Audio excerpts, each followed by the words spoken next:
Rebonjour, shalom aleichem. La deuxième partie de cours sur la paracha, je préviens tout d'abord, c'est interdit au moins des 18 ans et c'est conseillé plus pour les garçons à partir des 13 ans, pas moins que 13 ans.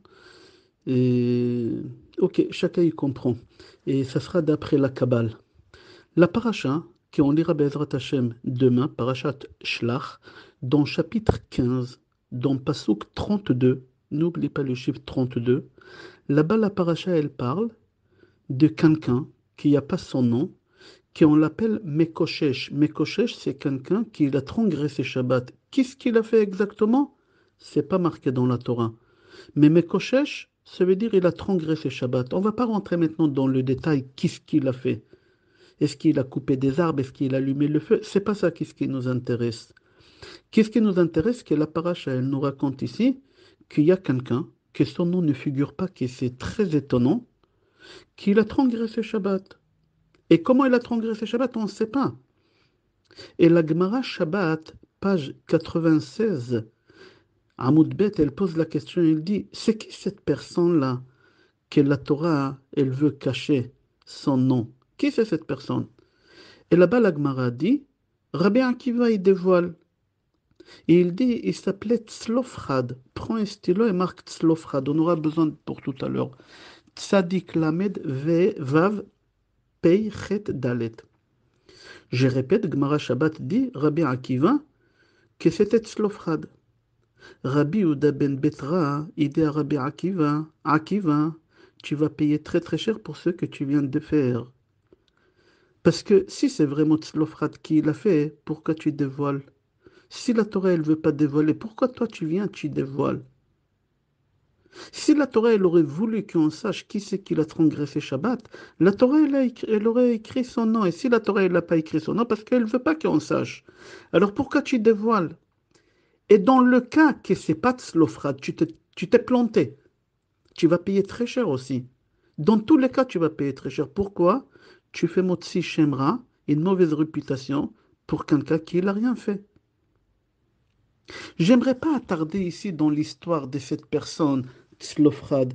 Regarde dans Tosfot Gemara Baba Batra, page 119, qu'il explique pour quelle raison Tzlofrad il a transgressé le Shabbat.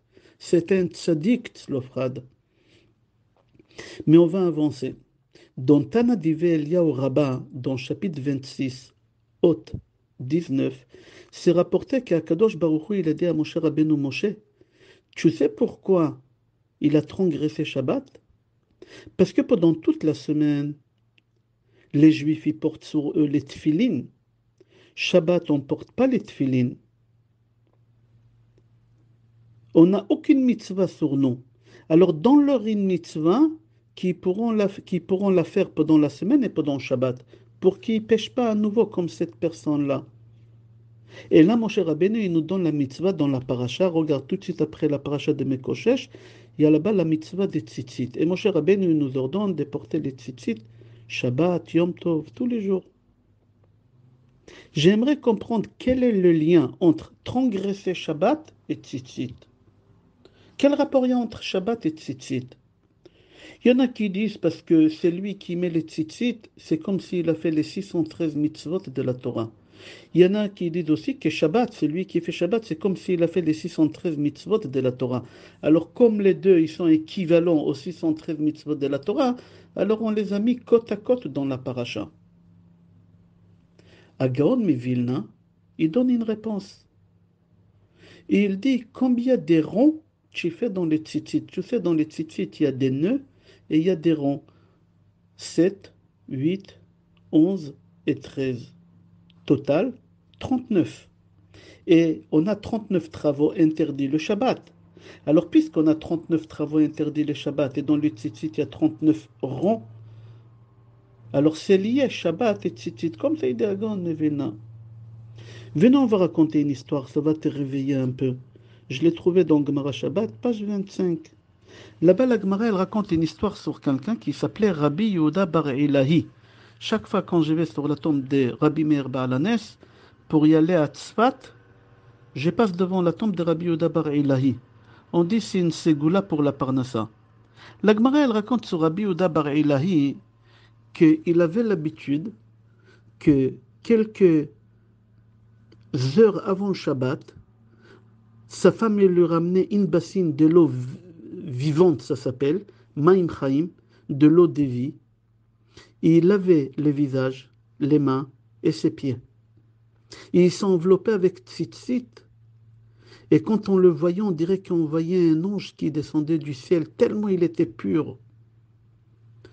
La question est pourquoi Rabbi Yehuda bar Ilahi, il s'enveloppe avec un tzitzit gadol vendredi soir.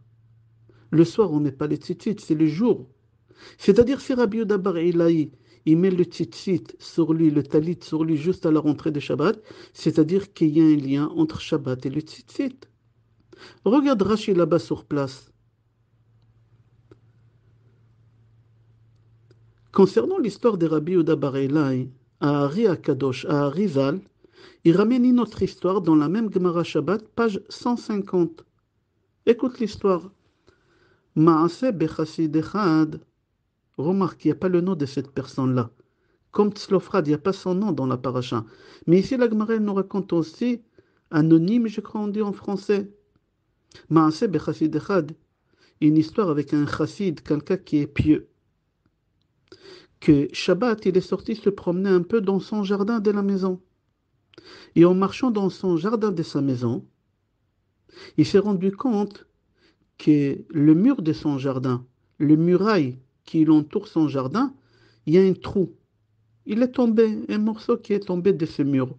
Et lui, pendant Shabbat, il regarde ce pieux-là, il réfléchit, il dit, après Shabbat, je vais remonter le mur, je vais réparer. Et là, soudain, il dit, mince, on n'a pas le droit de penser des choses à Shabbat, qu'on n'a pas le droit de les faire pendant Shabbat. Alors je prends sur moi de ne jamais réparer cette mur-là. Comme ça, il a pris sur lui. Il était pieux. Et là, Hachem, il lui a fait un miracle. Akadosh Baruch Hu, il lui a fait un miracle qui est exactement l'endroit où il y a le muraille qui était cassé, il y a un arbre qui l'a poussé. J'ai lu le mot dans la Gemara, il faut que tu écris. Tsamach lo tsalaf echad. Marque tsalaf echad.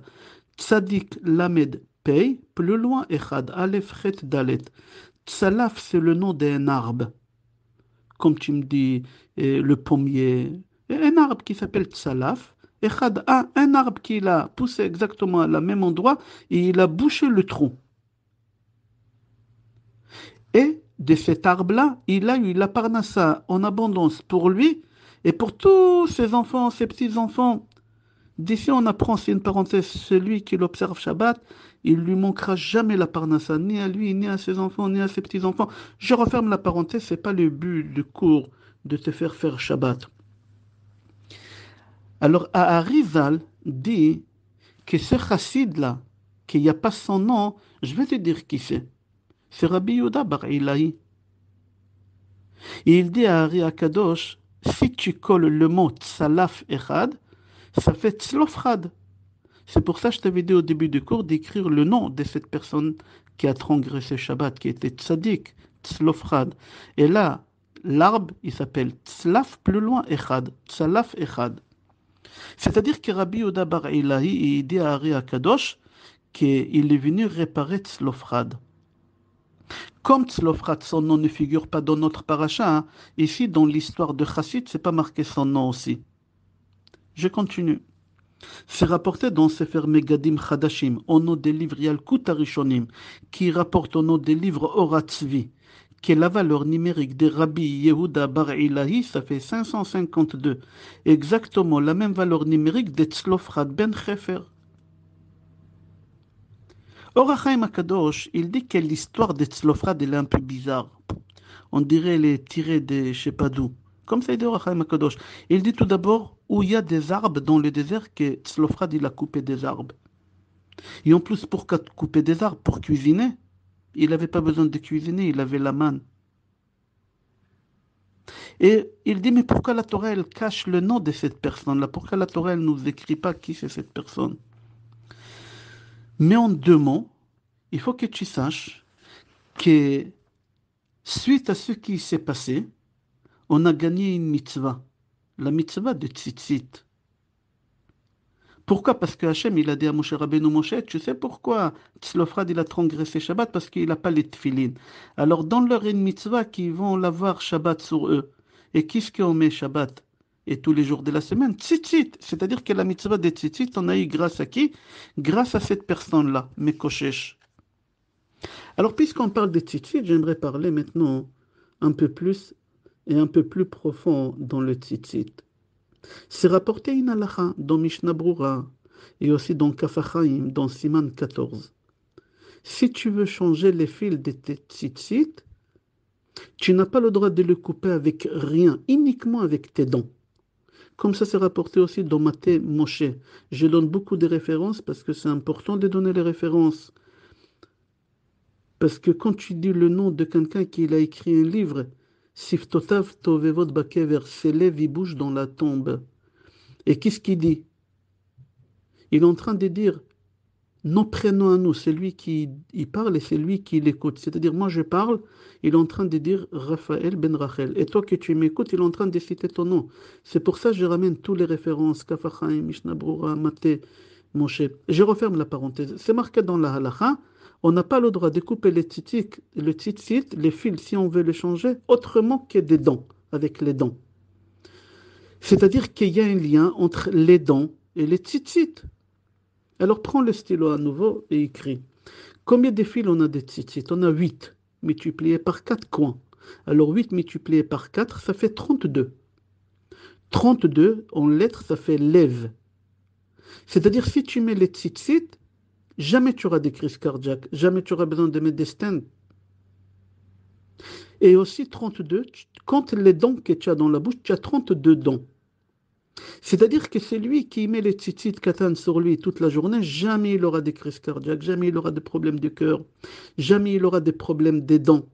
Comme ça, c'est marqué dans tous les simanim que j'ai ramenés, Mishnah Brura, Kaf HaChaim, Matthieu Moshe. Je vais ramener encore des références. Alors, je répète, c'est une ségoula. En français, on dit ségoula, c'est quelque chose de bien, je crois, on dit. Pour avoir un bon cœur solide et avoir des dents solides, c'est de porter le tzitzit toute la journée sur toi. Et comme ça s'est rapporté, donc Kaf HaChaim aussi, Siman Yud Aleph, mis à part le Siman de tout à l'heure, Yud Dalet, dans Siman 11, il répète. Tout ce que je viens de dire maintenant, j'ai trouvé ça dans le livre qui s'appelle Lit'aden Be'avatecha. J'ouvre une parenthèse. Les dames qui écoutent, ils disent, attends, et nous qui ne met pas les tzitzit katan, qu'est-ce qui se passe? Alors la femme qui elle va elle-même acheter le tzitzit pour son mari, un tzitzit metsuyat, metsuyat c'est-à-dire kasher, fait main, pas fait machine, demander que les nœuds dans le fil soient faits par quelqu'un, pas à la machine. La plus grande partie des tzitzit, c'est des machines qui font les 32 ronds. Je referme la parenthèse. Dans le livre Chesed la film, il dit quand tu fais la bracha pour t'envelopper dans le tzitzit, qu'est-ce que tu dis? Les hit'atef betzitzit. Les premières lettres, c'est quoi? Les et B, lève, 32. Le même nombre que le cœur lève et le même nombre des dents que tu as dans la bouche. Je suppose que tu as étudié la première Mishnah dans Baba Metzia. Comment elle commence la première Mishnah Baba Metzia? Shnaim ochazin batzitzit. Alors on dit ni dit pas shnaim, dit shinaim. Les dents.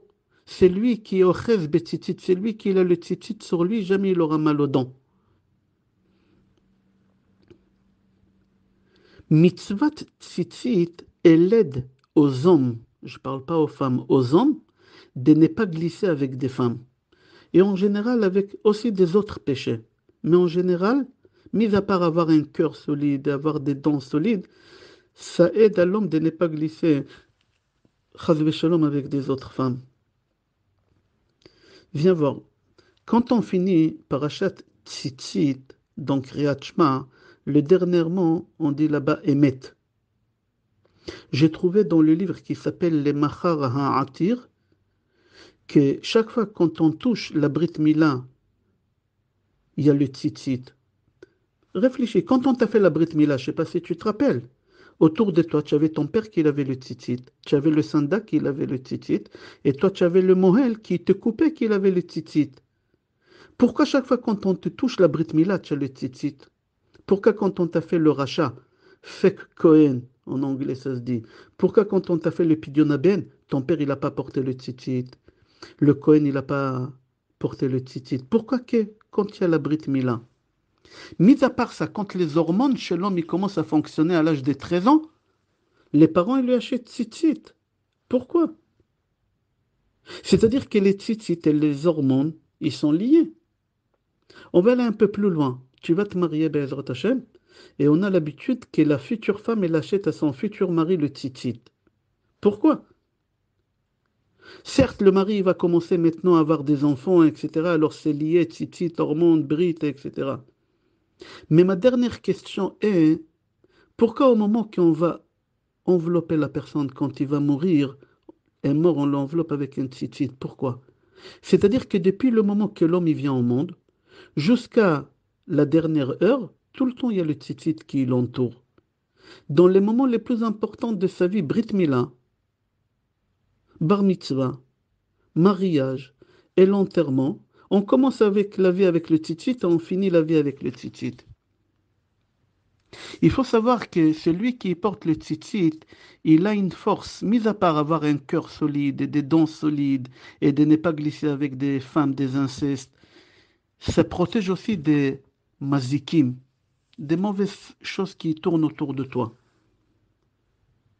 Parce que la personne, quand elle meurt, on l'enveloppe avec un tzitzit. Pourquoi? Parce qu'autour de lui, il y a des choses pas bien pour qu'il se protège. Mais il y a une autre réponse, un peu plus profonde. Quand un homme il se marie, c'est la femme qui lui achète le tzitzit. Pourquoi? C'est un signe et lui dit, sois honnête, sois fidèle, ne me trompe pas.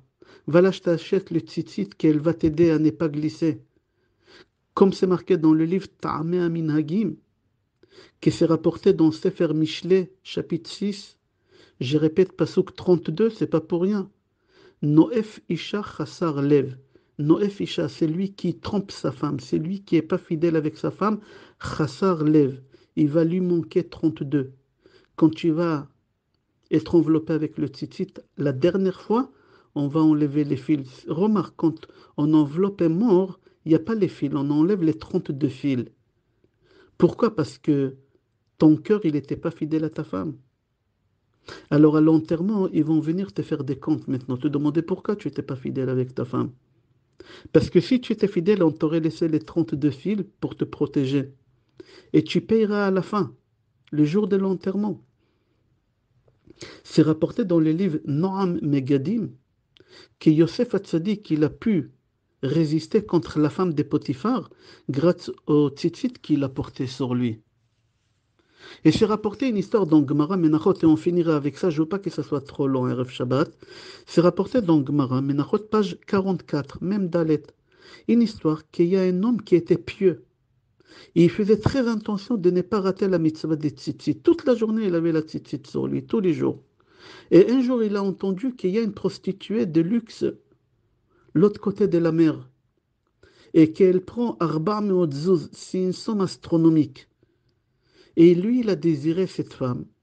Il lui a envoyé l'argent, et il a réservé un rendez-vous, parce qu'elle était tellement prise, cette femme, qu'il fallait prendre rendez-vous. La date arrive, et lui, il va chez elle, et elle prépare 7 lits. La Gemara, elle raconte, on ne va pas rentrer dans les chiffres, pourquoi? 6 lits en argent et un lit en or. Et entre chaque lit, il y a une échelle en argent. On va raconter l'histoire en raccourci. Au moment qu'il arrive au 7e lit avec cette femme-là, au moment qu'il se déshabille, il y a les fils des tzitzit qui viennent et qui l'étranglent. Lui, il avait peur, il est descendu du lit. Et elle n'a pas compris la Goya. Elle lui dit, tu m'as trouvé un défaut? Il lui a dit, non, jamais j'ai vu une femme aussi belle que toi. Mais la mitzvah des tzitzit, elle m'a sauvé de ce péché-là.